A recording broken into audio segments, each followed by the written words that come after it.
आज जिस मूवी को एक्सप्लेन करने वाली हूँ उसका नाम है स्नो वाइट। यह मूवी फेरी टेल पर बनी है। तो कहानी की स्टार्टिंग ठीक वैसे ही होती है जैसे हर फेरी टेल की होती है। कहानी शुरू होती है एक सुंदर और खुशहाल राज्य से जिसमें बहुत सा आनंद भरा था। यहाँ के राजा रानी बहुत अच्छे थे। वो अपने प्रजा की बहुत अच्छे से रखवाली करते थे। उनको एक लड़की थी जिसका नाम था स्नो वाइट। ये जो राजकुमारी थी वो बहुत अच्छे से मौसम यानी स्नोफॉल में जन्मी थी, इसीलिए राजा ने उसका नाम स्नो वाइट रखा था। राजा और रानी की वो इकलौती औलाद थी। राजा ने अब उसे ही अपने गादी का वारस ठहरा दिया था। वो स्नो वाइट को बचपन से ही एक अच्छी क्वीन होने की शिक्षा देते थे। स्नो वाइट भी बहुत काइंड और लवली थी। वो अपनी प्रजा से हमेशा मिलती, उनमें मिलजुल कर रहती, सबका ख्याल रखती और यहाँ प्रजा भी स्नो वाइट को लाइक करती थी। राजा रानी भी खुश थे, जिससे प्रजा भी खुश थी। वो सब राजकुमारी को बहुत पसंद करते थे। राज्य के किसान भी खुशहाल थे, कोई गरीबी नहीं थी। मगर एक दिन अचानक रानी की डेथ हो जाती है। रानी के जाने के बाद बहुत मायूसी छाई थी। फिर भी राजा और राजकुमारी को संभालता है, उसे उसकी माँ की कमी का एहसास नहीं होने देता। मगर एक बार अब यहाँ एंट्री होती है नए रानी की, जिसकी खूबसूरती देख राजा भी उसे लाइक करता है और वो नई रानी काला जादू भी जानती थी, इसीलिए वो सबको अपने कब्जे में कर लेती है। उसने एक एक अधिकार अपने हाथ में ले लिए और ऐसे ही अब राजा को पता चलता है कि दूसरा राज्य उनके राज्य पर हमला करने वाला है। राजा लड़ाई के लिए निकल जाता है। जाते हुए वो अपने राजकुमारी स्नो वाइट को एक लॉकेट देता है, मगर अब राजा कभी भी वापस नहीं लौट आता। नई रानी जो अभी राजा की पत्नी बन चुकी थी और स्नो वाइट की सौतेली माँ वो राज्य को संभाल रही थी। वो धीरे धीरे पूरे राज्य को लोगों को नुकसान पहुँचाती है। वो अपनी प्रजा की रक्षा तो करती नहीं, मगर उनसे टैक्स के नाम पर बहुत ज़्यादा टैक्स वसूल करती है और इसी तरह वो अपना खजाना भर लेती है। बेचारी प्रजा गरीब हो गई थी और किसान भी थक गए थे। अब वो कर देते देते किसान खेती करना ही छोड़ देते हैं और वो अपने बच्चों को रानी की फौज में जाने का कहते हैं। ऐसे ही पूरे राज्य में गरीबी छा गई थी और हर तरफ दुख का मातम मंग रहा था। यानी एक तरह से पूरा राज्य ही बर्बाद हो गया था। रानी बहुत ज़्यादा क्रूर थी। उसने प्रजा का हित कभी नहीं देखा, यहाँ तक कि उसने स्नो वाइट को भी राज्य महल के पीछे एक कोठरी में रख दिया। राजकुमारी की तो पूरी जिंदगी ही बदल गई, पर उसे अपनी नई माँ पर गुस्सा नहीं आया, क्योंकि वो अपनी माँ की क्रूरता से अनजान थी। वो कभी उस कोठरी से बाहर ही निकलती नहीं, तो उसे प्रजा की ये बुरी अवस्था का पता नहीं चलता। राजकुमारी नौकरों वाले काम करती थी, उसका रहन सहन भी मामूली हो गया था। इधर इस क्रूर रानी के पास एक जादुई आईना था जो रानी की हरकतें जानता था। रानी रोज आकर आईने से पूछती, यहाँ सबसे सुंदर कौन? तब आईना रानी से कहता, जी रानी, आप ही सबसे सुंदर हो, और रानी खुश हो जाती। ऐसे ही रानी प्रजा का शोषण कर रही थी और इधर स्नो वाइट नौकरों वाली ज़िंदगी जी रही थी। और कई साल बीत जाते हैं, राजकुमारी बड़ी हो जाती है। एक दिन वो महल की किचन की सफाई कर रही थी, तभी यहाँ एक नौजवान लड़का आया जो हैरी था। हैरी वहाँ कुछ खाना चुरा रहा था। तब राजकुमारी यहाँ आकर उसे कहती है, यूँ चोरी करना ठीक नहीं। तब हैरी कहता है, मैं और मेरे करीबी बहुत भूखे हैं, हमें खाने की नीड है। तब राजकुमारी कहती है, तुम ये सब अपने रानी से कहो, वो तुम्हारी मदद करेगी। इसका मतलब यहाँ हमें समझता है कि राजकुमारी को रानी का असली रूप पता ही नहीं था। तभी हैरी कहता है, कौन? वो क्रूर रानी जिसने सारे राज्य में गरीबी और भूखमरी लाई है। वो सिर्फ खुद की सोचती है, प्रजा से उसे कुछ लेना देना नहीं। और इतना कह वो कुछ अनाज लेकर वहाँ से भाग जाता है। यहाँ हैरी को भी पता नहीं था कि स्नो वाइट वही इस राज्य की राजकुमारी है। वो तो उसे मामूली नौकरानी समझ रहा था। अब रात में राजकुमारी रानी के पास आकर कहती है, रानी से कहती है, हमें प्रजा की मदद करनी चाहिए। रानी का तो काम ही है प्रजा का हित। तब रानी उस पर भड़कती है कि तुम मुझे मत सिखाओ, जाओ अपनी कोठरी में चली जाओ। यहाँ सैनिक हैरी को पकड़कर लाते हैं। तब रानी कहती है, क्या इसने सुबह खाना चुराया? तब सैनिक कहते हैं, हाँ, यही वो अनाज चुरा कर भाग रहा था। तब रानी कहती है, तो इसकी सज़ा ये है कि इसका घर ही जला दो। तब हैरी कहता है, मेरा तो कोई घर है ही नहीं। ये सुन राजकुमारी कहती है, इसका गुनाह इतना बड़ा भी नहीं है कि इसे सज़ा दी जाए, बजाय इसकी मदद करना हमारा फ़र्ज़ है। ये सुन रानी राजकुमारी पर गुस्सा होती है और सैनिकों से कहती है, महल के बाहर गेट से इस लड़के को बांध दो। तो अब हैरी को गेट से बांध दिया जाता है। थोड़ी ही देर में वहाँ स्नो वाइट आकर उसे छुड़ाती है और उसे कुछ ब्रेड के टुकड़े देकर वहाँ से भागने को कहती है। हैरी उसे देखता हुआ वहाँ से भागता है और मन ही मन में सोचता है, ये लड़की कितनी अच्छी है। और राजकुमारी उसे भागता देख सोचती है, मैं कब इस गेट के बाहर अपने राज्य में घूम सकूंगी। अब रात में रानी अपने आईने के पास जाती है। उससे वही सवाल पूछती है, सबसे खूबसूरत कौन? इस बार आईना अपना जवाब बदल देता है। वो कहता है, स्नो वाइट सबसे खूबसूरत है। ये सुन रानी गुस्से में अपने कमरे में जाती है और एक शिकारी को बुला लाती है। उसे कहती है, तुम स्नो वाइट को सेब के बगीचे में ले जाओ और वही उसे मार दो। ये सुन वो शिकारी भी हैरान होता है। उसे भी कुछ समझ नहीं आता। वो रानी की बात सुन लेता है और उसके ऑर्डर समझ हाँ कहता है। दूसरे दिन वो शिकारी राजकुमारी के साथ सेब के बगीचे में आ जाता है।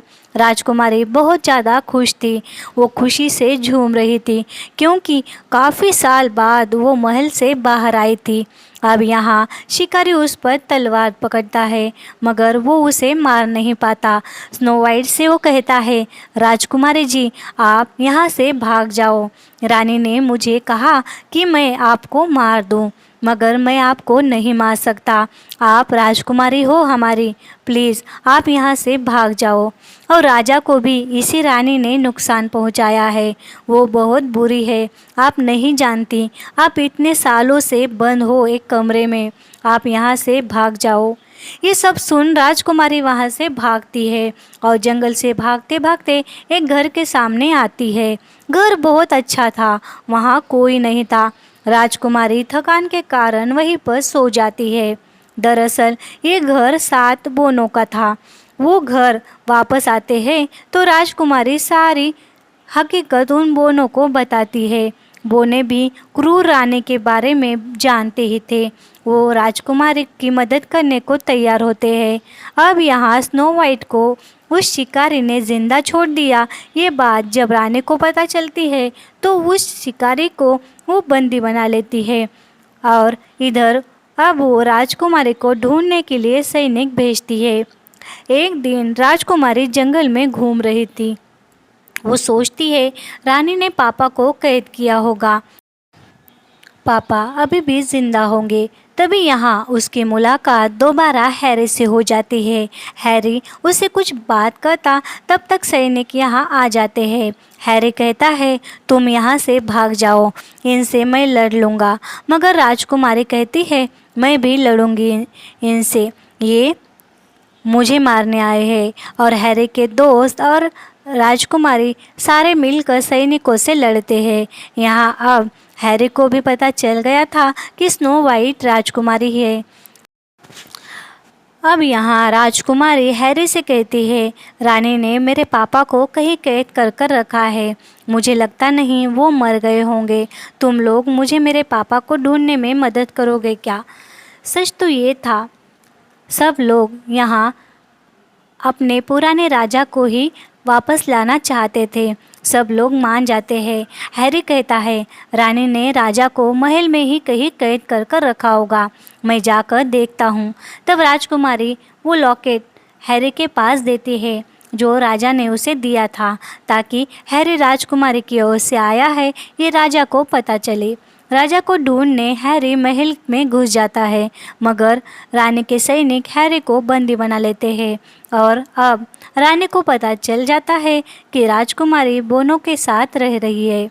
अब रानी अपने जादू से बहुत भयानक जहर बनाती है और खुद एक बुढ़िया का रूप लेकर इधर उसे मारने का प्लान बनाती है। इधर बोने अपने काम पर चले जाते हैं। राजकुमारी बोनो के घर में अकेली थी। हैरी को समझ नहीं आता कि राजकुमारी तक ये मैसेज कैसे दे कि वो बंदी हो गया है। अब रानी बोनो के घर के सामने आ जाती है, वही बुढ़िया बनकर। अब वो राजकुमारी से कहती है, हैरी को रानी ने कैद कर लिया। रानी बहुत क्रूर है। ये सुन राजकुमारी को उसकी बातों पर यकीन नहीं होता। तब बुढ़िया कहती है, ये देखो ये लॉकेट। राजकुमारी लॉकेट देखती है। उसे यकीन होता है कि रानी ने हैरी को कैद कर लिया। बुढ़िया कहती है, राजकुमारी आपके पापा बहुत अच्छे थे। सारी प्रजा उनकी बहुत रिस्पेक्ट करती थी और उनसे प्यार भी करती। राजा यानी प्रजा के भगवान ही थे। मेरे पास आपको देने के लिए कुछ भी नहीं है, मगर ये सेफ है, ये आप स्वीकार करिए। राजकुमारी वो सेफ लेती है। रानी ने इस सेफ में ही जहर भरा था। अब राजकुमारी वो सेफ खाने लगती है। जैसे ही वो एक बाइट लेती है तो उसे चक्कर आने लगती है। तब बुढ़िया कहती है, राजा भोला था, इसलिए उसे मारना बहुत आसान था। मैंने बहुत आसानी से उसे मार दिया। ये सुन राजकुमारी को समझ जाता है कि ये बुढ़िया कोई और नहीं, रानी ही है। और अब राजा भी जिंदा नहीं रहा, ये बात राजकुमारी को पता चल जाती है। राजकुमारी कुछ करे उससे पहले वो जहर उस पर असर करने लगता है और वो बेहोश हो जाती है। इधर बोनों में से एक बोना है जो थोड़ा बेचैन होता है और बाकियों से कहता है कि मुझे बेचैनी सी हो रही है, शायद राजकुमारी खतरे में है। अब वो बोने घर वापस आ जाते हैं। बोने राजकुमारी को बेहोश देख रोने लगते हैं, मगर उन्हें लगता है कि राजकुमारी अब मर गई। मगर एक बूढ़ा बोना कहता है, जहर का असर कम होने का कोई तो उपाय होगा। वो राजकुमारी को एक जगह लेटा देते हैं। अब इधर हैरी की मुलाकात उसी शिकारी से होती है जिसने राजकुमारी को बिना मारे छोड़ दिया था और ये दोनों भी कैद से भागने की तैयारी करते हैं और भागने में कामयाब भी हो जाते हैं। शिकारी और हैरी वहाँ कैद से बाहर आते हैं। हैरी अब उसी बोनों के घर के सामने आ जाता है। राजकुमारी को इस हालत में देख रोने लगता है। तब एक बूढ़ा बोना कहता है, इस जहर का असर ख़त्म करने का एक उपाय मैंने ढूंढ लिया है। अगर कोई राजकुमारी से सच्चा प्यार करने वाला उसे किस करे तो वो जाग जाएगी। और हैरी वहाँ आकर राजकुमारी को किस करता है। राजकुमारी जाग जाती है। अब राजकुमारी को पता चल गया था कि राजा जिंदा नहीं। वो रोने लगती है और वो अपने राज्य में जाती है। सारी प्रजा को इकट्ठा करती है, रानी के खिलाफ उन्हें भड़काती है और सारी प्रजा रानी के खिलाफ खड़ा हो जाती है। रानी के खिलाफ सारी प्रजा इकट्ठा होती है और रानी से राज्य छुड़वाकर राजकुमारी को नए राजा के रूप में देखने लगती है। इधर राजकुमारी रानी सारी प्रजा के साथ महल के बाहर आती है और रानी ये सब महल के ऊपर से देख रही थी। रानी को राजकुमारी जिंदा है ये जब देखती है तो उसे शौक लगता है और वो अपने सैनिकों से राजकुमारी को मारने को कहती है। तब कोई भी सैनिक राजकुमारी के मारने के लिए आगे नहीं आता और राजकुमारी सबको राजा के राज्य में सब कैसे खुशहाल था और मैं जब रानी बनूंगी तो सारी खुशियाँ वापस लाऊंगी, ये आह्वान देती है और उन्हें याद दिलाती है कि जब राजा का राज्य था तो सारी प्रजा कैसी खुशहाल थी, किसान कैसे खुश रहा करते थे, एक दूसरे में सब प्यार था और सैनिक भी राजकुमारी के साथ आ जाते हैं। अब रानी अपने आईने के पास आती है। राजकुमारी उसे यह राज्य छोड़कर जाने को कहती है। तब रानी आईने से पूछती है, कौन सबसे सुंदर है? आईना कहता है, स्नो वाइट, क्योंकि सिर्फ शरीर की सुंदरता और रंग काफ़ी नहीं, अच्छा दिल जिसके पास है वही सुंदर है। ये सुन रानी गुस्से से आईने पर अपनी छड़ी फेंक देती है, जिससे कि आईना टूट जाता है और ये वार अब रानी पर भी उल्टा आ जाता है और रानी वही खत्म हो जाती है। इस तरह बगैर वह क्रूर और बैड रानी का अंत हो जाता है और राजकुमारी को अपना राज्य वापस मिल जाता है। राजकुमारी अपने प्रजा को ठीक वैसे चलाती है जैसे राजा ने उसे शिक्षा दी थी। राजकुमारी को हैरी भी मिल गया था और ये कहानी खुशहाल प्रजा और एक अच्छी रानी के हाथ जाकर ख़त्म हो जाती।